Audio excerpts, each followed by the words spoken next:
Baik, Assalamualaikum warahmatullahi wabarakatuh. Pada video ini kita akan membahas bagaimana membuat sebuah sistem informasi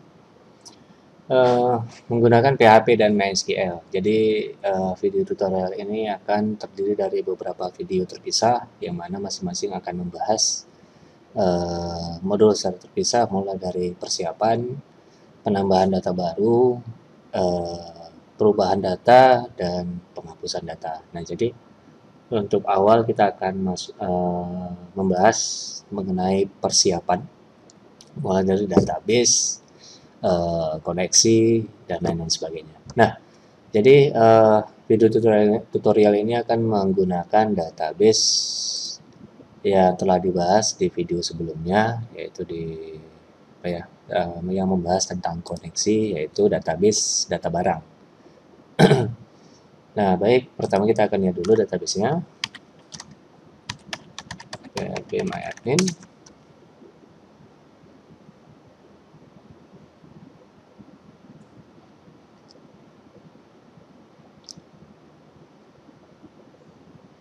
Oke, baik, ini yang kita gunakan adalah database barang atau db_barang. Di sini ada sebuah tabel barang. Nah, pembuatan database ini dapat dilihat pada video sebelumnya.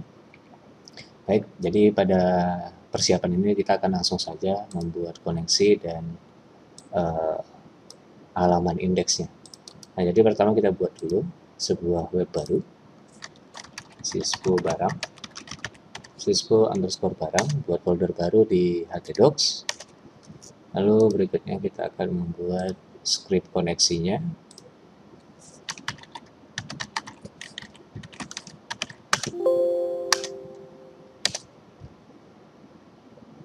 Oke, baik. Baik, di sini kita akan langsung membuat koneksi.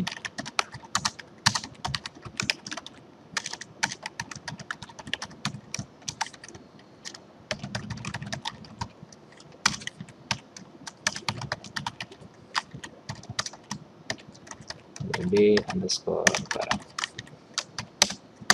Oke, baik. Kita akan cek dulu apakah koneksi berjalan baik.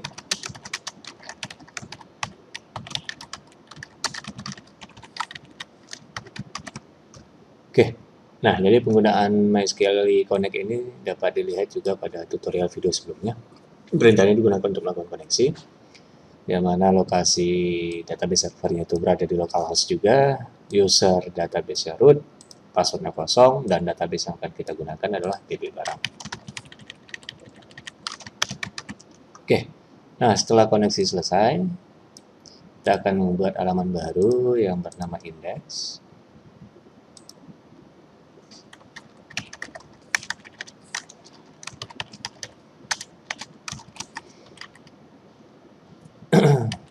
Nah, langsung saja ya, ini sebagai home.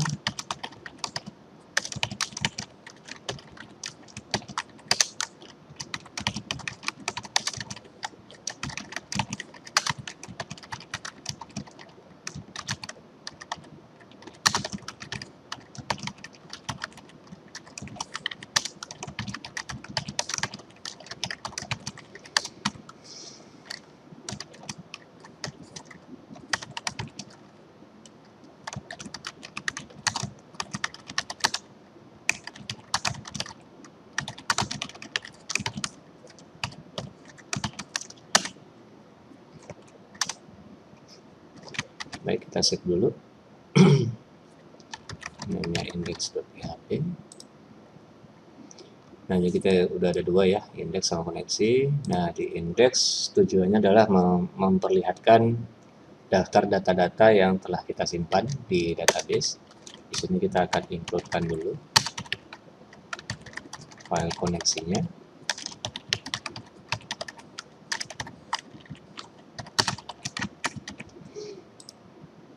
Oke.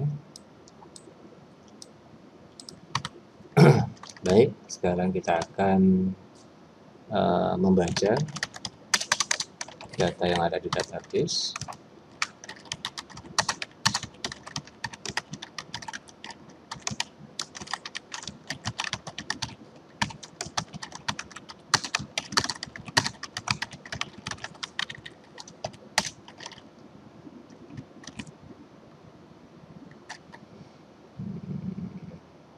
Baru kita akan buat sebuah tabel.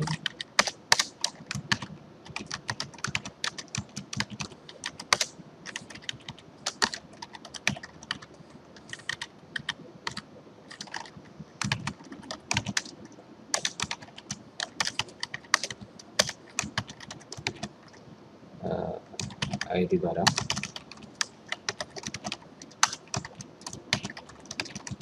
kode barang, nama barang, stok barang. Oke, baru kita akan masuk ke datanya. Nah, di sini datanya kita akan menggunakan perulangan yang menampilkan setiap baris data dari hasil query. Nah, di sini kita akan pakai while.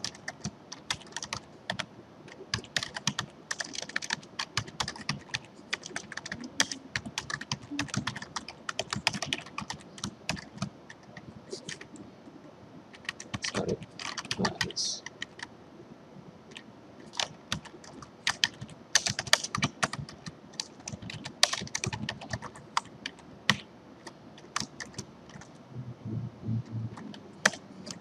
TN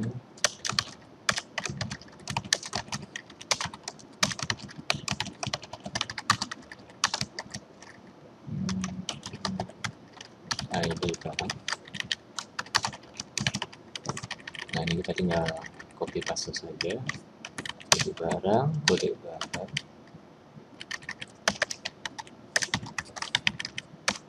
nama barang, dan stok barang. Oke, nah jadi kita akan langsung coba localhost dispo underscore barang. Nah jadi ya ini data sementara yang kita punya. Jadi koneksi sudah berhasil, pengambilan pembacaan data juga sudah berhasil.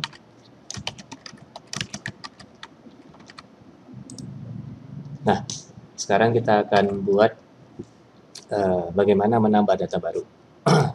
Jadi untuk menambah data baru kita butuh sebuah halaman baru yang mana di situ terdapat form untuk input data-data baru. Cuman di sini berarti harus ada sebuah link untuk menuju ke halaman baru tersebut. Nah, jadi kita akan buat sebuah link di sini menggunakan akun.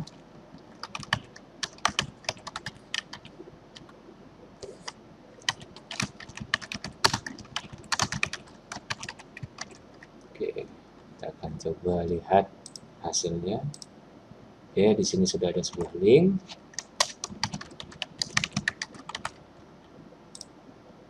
Sorry, kita akan buat dalam paragraf saja. Oke, jadi link ini akan mengarah ke halaman tambah.php yang mana digunakan untuk menambahkan data baru. Oke, baik, kita akan membuat sebuah file baru. Halaman HTML.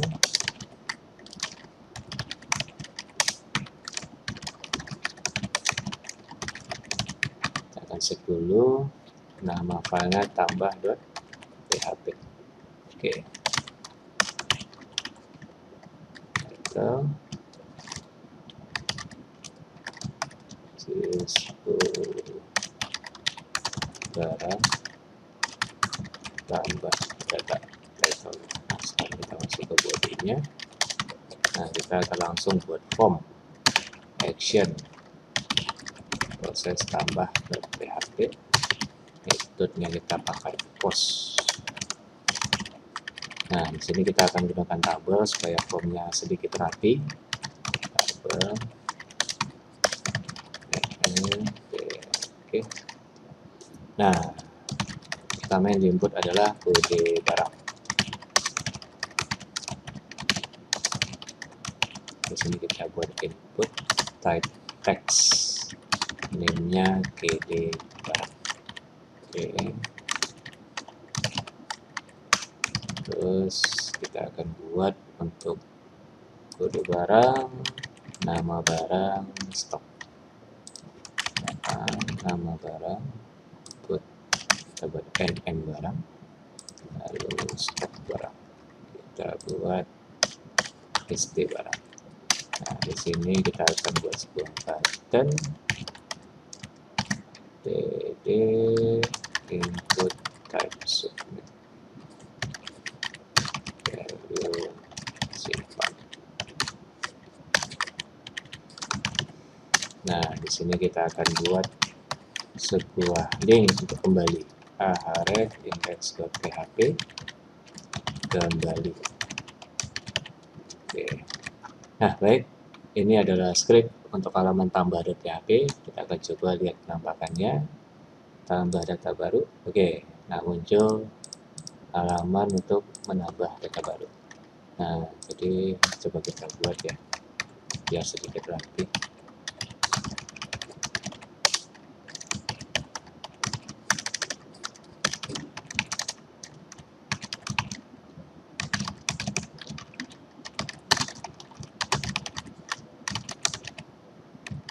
Oke, nah kita lihat hasilnya. Nah, jadi di sini untuk nambah data baru. Nah, jadi di sini simpan ini itu input type submit, sedangkan kembali itu akan mengarah kembali ke index.php. Oke, kita cek. Nah, ini kembali untuk tambah data baru. Nah, ditambah data baru, sini ada 3 input, kode barang, nama barang, dan stok barang. Keempat-empatnya tipenya teks. Nah, jadi yang kita butuhkan sekarang adalah script proses underscore tambah.php yang mana memproses pengirim hasil dari form yang kita buat ini untuk menambah data baru. Oke, kita akan buat script baru. Nah, ini kita akan simpan sebagai tambah underscore proses.php. Coba ya. Proses tambah, sorry. Proses tambah. Ini kita hapus dulu.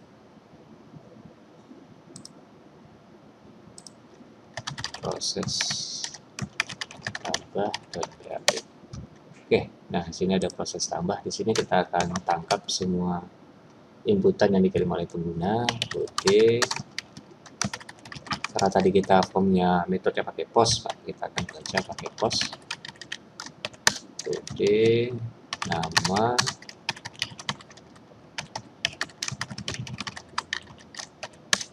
stok.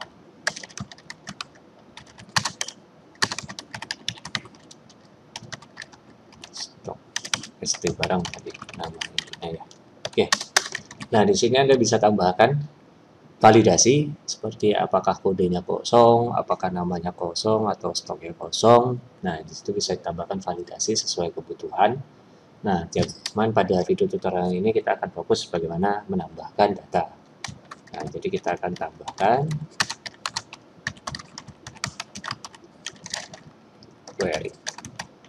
Nah, jadi karena proses tambah ini berjalan sendiri, jadi kita mesti include dulu si koneksi. Koneksi.php. Ya, nah, ini koneksi.php kita butuh untuk proses koneksi dari aplikasi kita dari script proses tambah ke MySQL. Nah, jadi kita akan lakukan insert ya. Insert into table barang.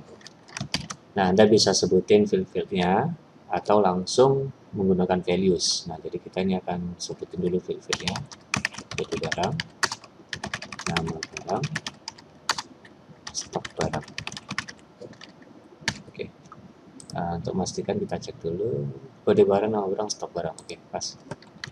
Nah, di sini kita tidak sebutin field ID barang karena field ID barang sifatnya auto increment yang mana akan terisi secara otomatis di saat data baru masuk.